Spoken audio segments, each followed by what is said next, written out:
Men Navoiy viloyati Navbahor tuman ixtisoslashtirilgan maktabning fizika fani o'qituvchisi Navro'zova sohiba Saidjonovna. Men bugun sizlarga prujinaning biqirligini aniqlash mavzusida laboratoriya ishini o'tkazib bermoqchiman. Ishning maqsadi prujinaning biqirligini aniqlash orqali jismlarning deformatsiyasi va biqirligi haqida tasavvurlarni kengaytirish, elastik kuchi haqida olingan nazariy bilimlarni amaliyot bilan bog'lash. Buning uchun bizga kerak bo'ladigan jihozlar: prujinalar to'plami, massasi aniq bo'lgan yuklar to'plami. Agar bizda massasi aniq bo'lgan yuklar to'plami bo'lmasa, jismlarning, ya'ni yuklarimizning massasini aniqlash uchun tarozidan foydalanishimiz mumkin. Uzunlikni o'lchash uchun o'lchov chizg'ichi hamda prujinani ilish uchun shtativ kerak bo'ladi. Bugungi laboratoriya darsimizda foydalaniladigan adabiyotlar quyidagilar. Men sizlarga prujinani biqirligini aniqlash mavzusini boshlashdan oldin shu mavzu bo'yicha nazariy qism bilan tanishtirib o'tmoqchiman. Deformatsiya nima? Tashqi kuch ta'sirida jismning shakli yoki o'lchamining o'zgarishiga deformatsiya deyiladi. Deformatsiya lotincha so'zdan olingan bo'lib, o'zgarish degan ma'noni anglatadi. Jismlar deformatsiyaga uchrash sababiga ko'ra turlari quyidagicha: egilish, cho'zilish, siqilish, buralish, siljish. O'quvchilar, bir o'ylab ko'ringchi, tabiatda qanday deformatsiyalarni kuzatgansiz? Tabiatda juda ko'plab deformatsiyalarga duch kelamiz. Shulardan rogatkaning cho'zilishi, kamon ipining cho'zilishi, stolning egilishi deformatsiyaga misol bo'la oladi. Nega rezina band cho'zilsa, yana dastlabki holatiga qaytadi, lekin sim cho'zilsa, dastlabki holatiga qaytmaydi? Shu savolga javob izlab ko'ramiz. Biz tabiatdagi jismlarni ikki turga bo'lamiz: elastik hamda plastik deformatsiyalanadigan jismlar. Elastik deformatsiya deb tashqi kuch ta'siri to'xtatilgandan so'ng jismning shakli va o'lchami yana dastlabki holatiga qaytishiga aytiladi. Masalan, biron bir chizg'ichni egib qo'yib yuborilsa, u yana to'g'rilanib, dastlabki holatiga qaytadi. Plastik deformatsiya deb tashqi kuch ta'siri to'xtatilgandan so'ng jismning o'lchami va shakli dastlabki holatiga qaytmasligiga aytiladi. Bunga plastilin, mo'rt jismlar, shishani misol keltirishimiz mumkin. Endi savolimizga yana qaytaylik, muammoli vaziyatimizga. Prujina cho'zilgandan so'ng dastlabki holatiga qaytishiga sabab, demak prujina elastik jism ekan. Simga yuk ilingandan so'ng cho'zilib, dastlabki holatiga qaytmagani sabab sim plastik materialdan tayyorlangan ekan. Elastik deformatsiyalanadigan jismga prujinani, plastik deformatsiyalanadigan jismga esa plastilinni misol keltirishimiz mumkin. Men sizlarga elastik va plastik deformatsiyani bitta oq qog'oz yordamida tushuntirib o'tmoqchiman. Oq qog'ozga tashqi kuch ta'sir ettirganimda oq qog'ozimiz shakli va ko'rinishini o'zgartirdi. Ya'ni truba ko'rinishiga keldi. Endi tashqi kuch ta'sirini to'xtatganimdan so'ng yana dastlabki holatiga qaytdi. Demak, bu yerda oq qog'oz elastik deformatsiyaga uchradi. Endi oq qog'ozga yana tashqi kuch ta'sir ettiraman. Oq qog'ozimizni g'ijimlayman. Tashqi kuch ta'sir to'xtatganimdan so'ng endi bu dastlabki holatiga qaytmaydi. Demak, bu yerda oq qog'oz plastik deformatsiyaga uchradi. Elastik va plastik deformatsiyaning ta'riflari yodingizda turishi uchun keling sizga tezaytish metodini o'rgataman. Plastilin plastik, prujina elastik. Shu tezaytishni bir necha marotaba aytib ko'ring. Shunda elastik va plastik deformatsiya ta'riflari yodingizdan chiqmaydi. O'quvchilar, bir fikrlab ko'ringchi. Avtomashina urilganda kapoti bukilib qoladi. Bu qaysi deformatsiya turiga kiradi? Menimcha siz to'g'ri topdingiz. Bu plastik deformatsiya turiga kiradi. Sababi, urilgandan so'ng tashqi kuch ta'siri to'xtatilsa, mashina kapoti yana dastlabki holatiga qaytmaydi. Jism deformatsiyalanganda tashqi kuchga qarama-qarshi yo'naladigan, jismni dastlabki holatiga qaytarishga intiladigan kuch bu elastik kuch hisoblanadi. Elastik kuchi jism deformatsiyalanganda paydo bo'ladi. Jism deformatsiyalanganda og'irlik kuchi pastga, Og'irlik kuchining yo'nalishiga esa qarama-qarshi yo'nalgan, yuqoriga yo'nalgan kuch elastik kuchi hisoblanadi.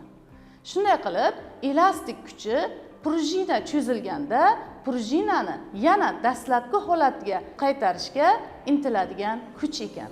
Mana bu chizmamizda ham prujina cho'zilganda og'irlik kuchi ta'sirida prujina cho'ziladi.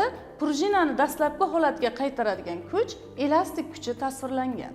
Sizga bir muammoli vaziyat bilan savol bermoqchiman. Velosipedchi velosipeddan yiqilib, qo'li sindi.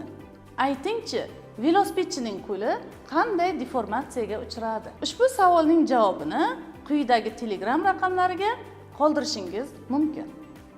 Laboratoriya ishini bajarib natija olish uchun bizga kerak bo'ladigan ishchi formulalarimiz. Elastik kuchi formulasi F teng minusdan K delta L. Bu yerda K biqirlik bo'lib, materialning qattiqligini ifodalaydi. K teng F taqsim delta L. F og'irlik kuchi mg, delta L bu absolyut uzayish bo'lib, yuk ilingandan keyingi oxirgi uzunlikdan yuk ilinmagandagi oldingi boshlang'ich uzunlikni ayiramiz. Shu yerdan F va delta L formulalarini keltirib qo'ysak, K teng mg taqsim delta L formulamiz hosil bo'ladi. Biz ushbu tajribani bajarib 3 marotaba biqirlikni aniqlab olamiz. 3 marotaba biqirlikni aniqlab, biqirlikning o'rtacha qiymatini topishimiz kerak. O'rtacha qiymatini aniqlash uchun K1, K2, K3 biqirliklarni topib, uni 3 ga bo'lamiz. Endi biqirlikning o'rtacha qiymati aniqlangandan so'ng biqirlikning absolyut xatoligi, ya'ni delta K1, delta K2, delta K3 ni aniqlashimiz kerak. Buning uchun absolyut biqirlikning xatoligini aniqlash uchun K o'rtachadan K1 modulda, K o'rtachadan K2, K o'rtachadan K3 ni ayirishimiz kerak bo'ladi. 3 marotaba hisob kitoblarni amalga oshirib, biqirlikning absolyut xatoligini ham o'rtacha qiymatini aniqlab olamiz. Buning uchun delta K1, delta K2, delta K3 ni qo'shib 3 ga bo'lib olamiz. Absolyut xatolikni topib olganimizdan so'ng esa nisbiy xatolikni topamiz. Buning uchun delta K o'rtachani K o'rtachaga bo'lib 100 ga ko'paytiramiz. Endi laboratoriya ishimizni o'lchov natijalarini olishni boshlaymiz. Buning uchun prujinani yuk ilinmasdan oldingi uzunligini aniqlashimiz lozim. Prujinaning boshlang'ich uzunligi 8 sm ga teng ekan. Endi prujinamizga massasi aniq bo'lgan 100 grammlik toshlarni qo'yamiz.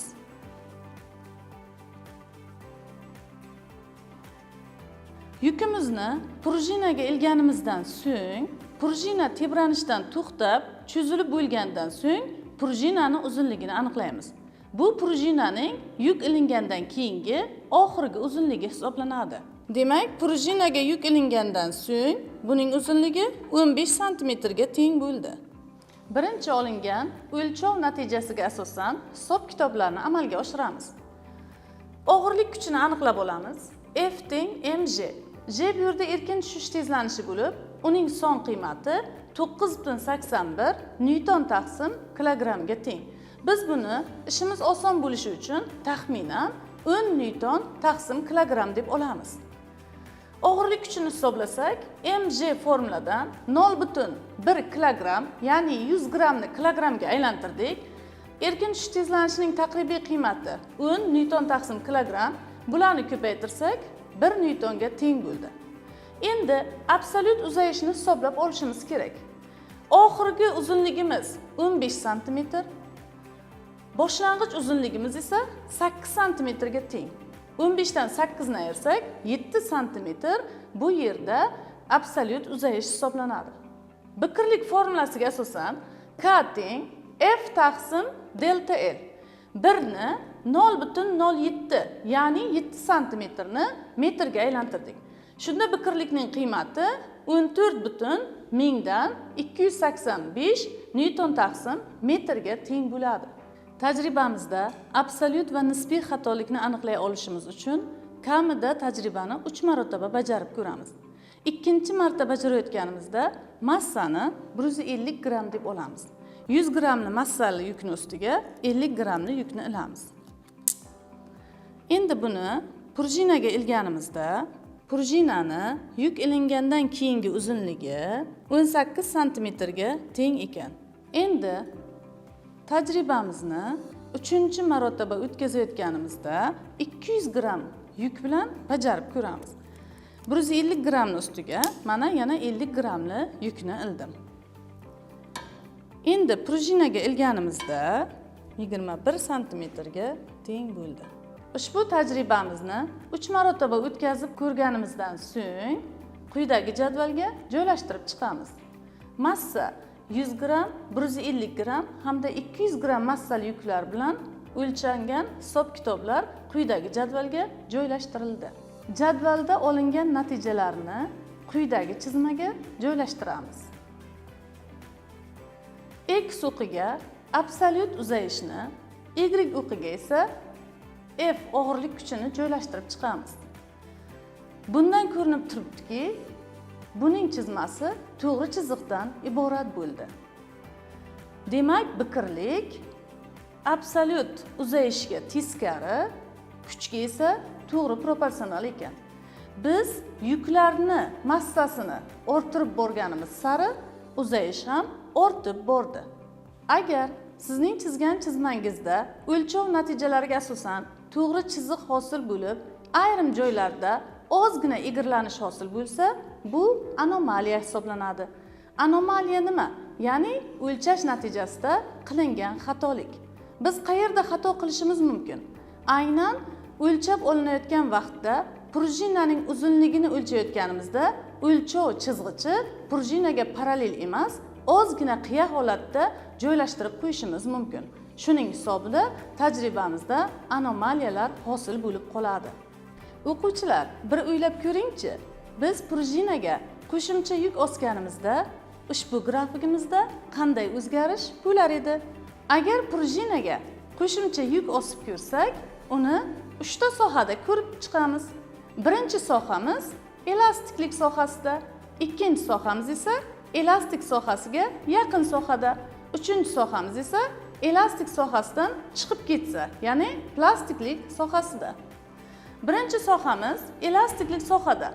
Grafik to'g'ri chiziq bo'ladi. Yuk oshsa, cho'zilish ham proporsional oshadi.